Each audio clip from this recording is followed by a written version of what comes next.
Hello guys, this is Roger69501 and welcome to my channel. Well, on this video on this video the comic I'm gonna display is X Factor issue number 75. And now Mr. Sinister and the Nasty Boy. The all new, all different, giant size issue of X Factor. Check out that. Check out this cover. Pretty neat, huh? Sorry about the glare again. Check that out.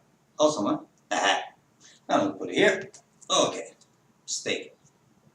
Yep. Okay. I'm gonna give you my thoughts for this for the giant page, 80-page giant action comics issue 1000. The landmark issue. Finally, we got to issue 1000. Who could have said that we're gonna reach this? With all the relaunch and all that, even though my next door neighbor, he's agreeing with me. So I'm gonna put this here. Okay. When the book came out, when I saw the announcement, I was very excited. I was happy finally, but I was disappointed with the covers. I was expecting 1,000 different covers, to be honest with you. I was expecting that, but the different covers that DC put out, well, I was not impressed by any of them. I don't know why. They just kind of, I don't know. I was expecting something different, something, I don't know, maybe, I don't know, something other than what DC put out. I'm not saying that is bad. It's just I was not impressed. That's why I just bought one. This one. That was it. And that's the main one. Otherwise, I would not buy any of them. But, what can I say? Okay, well, to the story. Well, the story is that, this comic book is divided in 4 or 5 different stories. Each story has a different aspect, kind of like a different aspect of Superman's life. First one is that is the celebration of Superman 80 years, or let's say the Action Comic issue 1000. So Metropolis is trying to celebrate his birthday by giving a homage and all that. So he's trying not to be there, but Wonder Woman shows up. We see Lois Lane and Little John,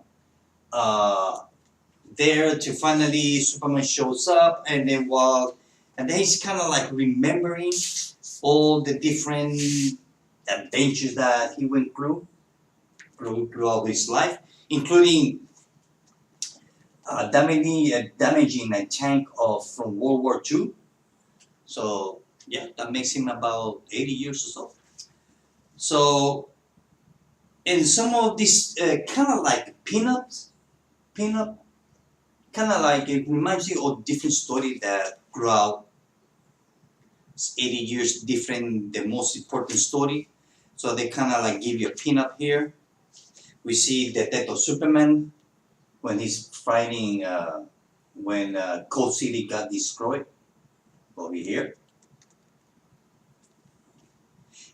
And we see a homage on this page from the Superman when they grow the Kryptonian into the Phantom Zone, kind of like they're inside, kind of like a glass in outer space. Remember that? Well, same thing. So basically, that's what it is. And then after that, we go to the second story. Another adventures of Superman. Then we go to when he was young, in the late 40s. And then the Man of Tomorrow, and then we see when he's working at the Daily Planet, and then we see a story with Mxyzptlk, which is this one. Basically, it's different short stories of this different time or aspect of Superman. That's what it is. And then until we get to this one, which is called what's the name of this story, which is really nice. I like it. Like the art though, very well. The only thing I do not like is when they want to make Superman fly real fast, but they use computer effects. So it's okay. It's faster than a speeding bullet. Kind of like how Superman is kind of showing you how fast Superman can fly. You see, on this short story, there is a guy that he has a gun on a woman's head. And he's plenty hard going to shoot her, this and that, blah, blah, blah.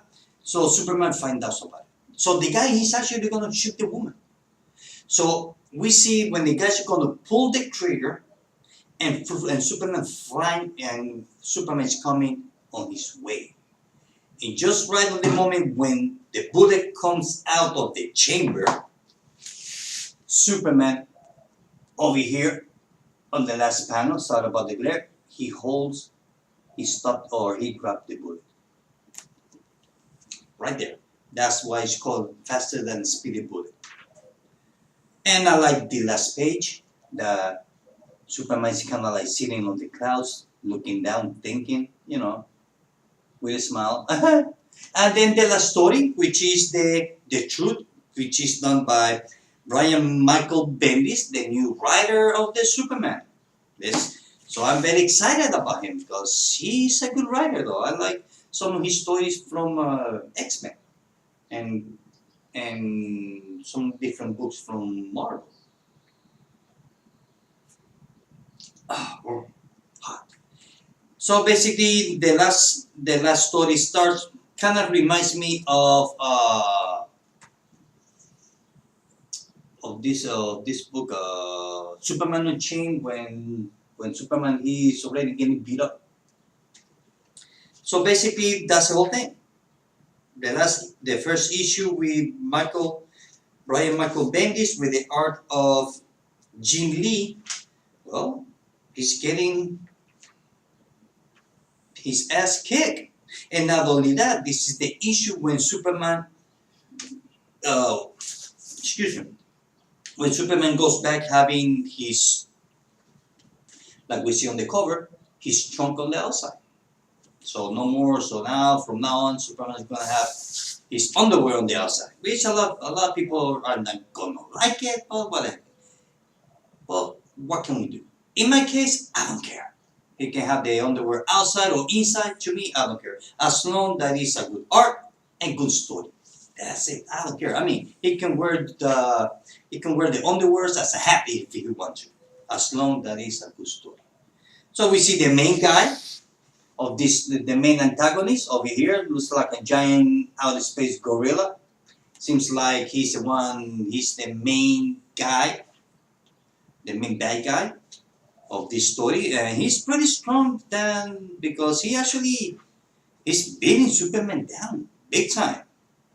I mean, he's beating the hell out of Superman. Not only that, Supergirl shows up to give him a hand, and she even got punched. So even her, she got punched. So this guy is he's stronger than Superman. Imagine. So it's not. I would like to see a fight between this guy and Doomsday. I guess that Brian Michael Bendis, he decides like saying, I think he decided not to use Doomsday because it's been overused so many times that I'm not complaining. That I think maybe that's why we got this guy that is stronger than Doomsday. Because this guy, just the last panel, we see Superman that is on the ground, and the main guy, he's holding a sword, which is about to stab Superman on the chest. And that's the end of it. And the story will continue in the miniseries of Man of Steel. Yep, which is a 7-issue, 6-issue Man of Steel. And that's it, guys. I mean, that was it. Wait, let me put it here. Hold on. So we have 5 or 6 mini stories. They were all good. I enjoyed every single one of them.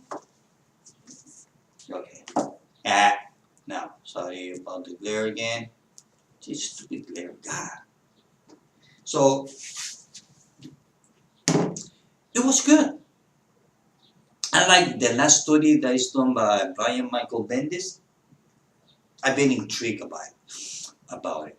I mean, I want to know more about that guy. Seems like the main antagonist, I think I think he was responsible for the destruction of planet Krypton, which I can now understand why, because planet Krypton was destroyed because, well, it was time for the planet to blow up.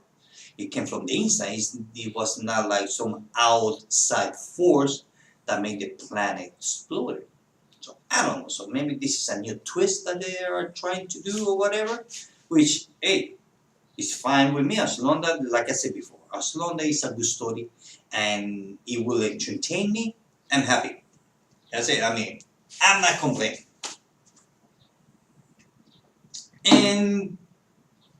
And the book as per se, well, I will give it, yeah, I would give it 4 out of 5. It was not perfect.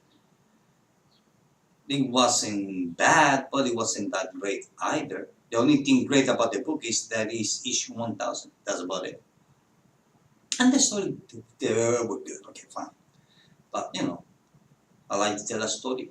I'm very looking forward to read the miniseries of Man of Steel. And like I said, I will give it 4 out of 5. Well, guys, this is it. I hope that you like this video. Till later. Bye.